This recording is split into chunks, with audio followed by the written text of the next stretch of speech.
আমরা যে লড়াইটা করেছিলাম সেটা কিন্তু শুধু 9 মাসের না, 200 বছর ব্রিটিশ বিরোধী শাসন, 24 বছরের পাকিস্তানি শাসন, স্বৈর শাসন বা যেই বলি না কেন, তার বিরুদ্ধে সংগ্রাম। এবং এই সংগ্রামে আমরা যদি অন্যদিকে নাও থাকি, তাহলে দেখবেন আমাদের দেশ, মানুষ, তার যে সাংস্কৃতিক স্ট্যান্ডার্ড ছিল সেইটাকে কিছুটা তুলে আনার কাজটাও কিন্তু এখানে হয়েছিল। রাজনৈতিক দলগুলো নানা আন্দোলন সংগ্রামের মধ্যে আমরা যদি বেশি উদাহরণ নাও দেই, তাহলে আপনি 52-এর ভাষা আন্দোলন, 54-এর যুক্তফ্রন্ট নির্বাচন, তার 21 দফা, পরবর্তীতে 6 দফা, 11 দফা, 69-এর গণঅভ্যুত্থান, এই দফাগুলোর মধ্যেও দেখবেন যে রাজনৈতিক সচেতনতা, জনগণের আকাঙ্ক্ষা পূরণ, বৈষম্য মুক্তর কথা এবং স্বাধীন সার্বভৌম দেশ হিসাবে নিজেদের অধিকার প্রতিষ্ঠা, এই জায়গাগুলো কিন্তু ছিল। কিন্তু বিজয়ের পরে আপনি প্রথমেই যে দরকারটা ছিল যে যতটুকু আমাদের একটু সাংস্কৃতিক অগ্রগতি হয়েছে ওইটাকে আরও অগ্রগতির দিকে নিয়ে যাওয়া, এবং 22 পরিবারকে যখন নাকচ করে দিলাম, এমন অর্থনৈতিক ব্যবস্থার প্রবর্তন করা এবং বাস্তবায়ন করা যাতে করে আর এই ধরনের 22 পরিবার না হয়, বৈষম্যটা না থাকে।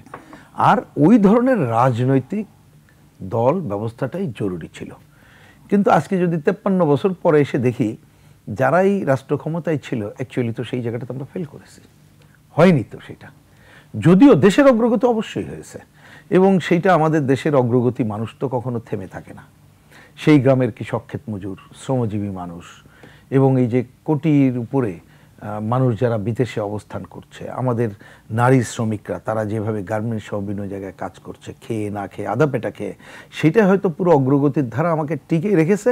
কিন্তু সেইটাকে ধরে যতটুকু আমরা আগাতে পারতাম, যদি দুর্নীতি, লুটপাট, অন্যায়, অব্যবস্থাপনাটাকে বন্ধ করতে পারতাম, ন্যূনতম আইনের শাসনটা নেওয়া যেত, ভয়ের রাজত্ব বাদ দিয়ে জনগণের অধিকারের, ভোটাধিকারের জায়গাটা রক্ষা করতে পারতাম, আর রাজনৈতিক দলগুলো অন্ততপক্ষে ব্যক্তি, গোষ্ঠী, পরিবার, এইটা রক্ষক না হয়ে যদি জনগণের সামান্য রক্ষক হতো, সেটা হয়নি। বরঞ্চ এই কাজের মধ্য দিয়েই আমরা দেখছি একটা দুর্বৃত্তায়িত রাজনীতি, একটা দুর্বৃত্তায়িত রাজনীতি ময়ূরী হয়ে পরিণত হয়েছে, এবং অর্থনীতি ও দুর্বৃত্তায়িত অর্থনীতি রক্ষার জন্য সেই কাজগুলো করে গেছে। এই যে সুযোগ আমাদের সামনে চলে এসেছিল মুক্তিযুদ্ধের বিজয়ের পরে, আমরা সেই সুযোগটাই কি বলবো এখনো পর্যন্ত কাজে লাগাতে পারিনি। এবং সাইদ ভাই ঠিকই বলেছেন, আচ্ছা একেবারেই ওটা শেষে বলছি যে সাইদ ভাই যেটা বলেছেন খালি আমরা মনে করতে চাই, যার জন্য কিন্তু দেখেন 90-এর গণঅভ্যুত্থান সংগঠিত করতে হলো। সানবিট সব দিবে সামাল, সানবিট ম্যাজিক প্রেস, ডিশওয়াশিং এর মাথা ঘোরানো সলিউশন। ওই সময় রাজনৈতিক দলগুলো আমরা ঐক্যমতে পৌঁছালাম, যে কাজ করব সেটাও আমরা করলাম না, আমি করলাম নাই বলবো।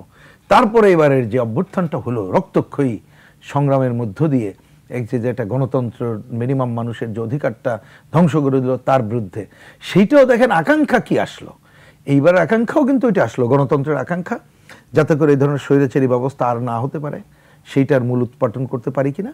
আর একটা হচ্ছে বৈষম্য মুক্তের আকাঙ্ক্ষা, তো সেইটাও পারছে না। আমাকে যদি বলেন যে আমরা আমাদের বিবেচনায় এইটুকু মনে করি যে তাহলে এই কাজটা করার জন্যে একটা বড় দরকার হচ্ছে নীতিনিষ্ঠ রাজনৈতিক শক্তি, যারা ব্যক্তি, গোষ্ঠী, পরিবার বা তার বিশেষ শ্রেণীর কথা চিন্তা করবে না, সাধারণ মানুষের কথা চিন্তা করবে। সেইটার অনুপস্থিতি বাংলাদেশকে আজও পর্যন্ত মুক্তিযুদ্ধের যে স্বাদ জনগণের পাওয়ার কথা, মানে একটা মানুষের রাজ কায়েম হবে, সেটাই হতে দেয়নি। আমার একজন রাজনৈতিক কর্মী হিসাবে এইটাই প্রধান বিবেচনা আমি মনে করি। আর অবশ্যই কথা আমরা বলতে পারি যে জনগণের চোখ তার সজাগ, এটা বলতে পারি, কিন্তু মনে রাখতে হবে আমাদের মতো দেশ, সেইখানে মানুষের যে সাংস্কৃতিক অবয়ব এবং যে পরিস্থিতি, তাতে সবসময় এই দোষটা এককভাবে দেওয়ার আমি কারেক্ট মনে করি না। বরঞ্চ এটা রাজনৈতিক দলগুলোরই, যারা ক্ষমতায় ছিল, প্রধান দায় নিতে হবে।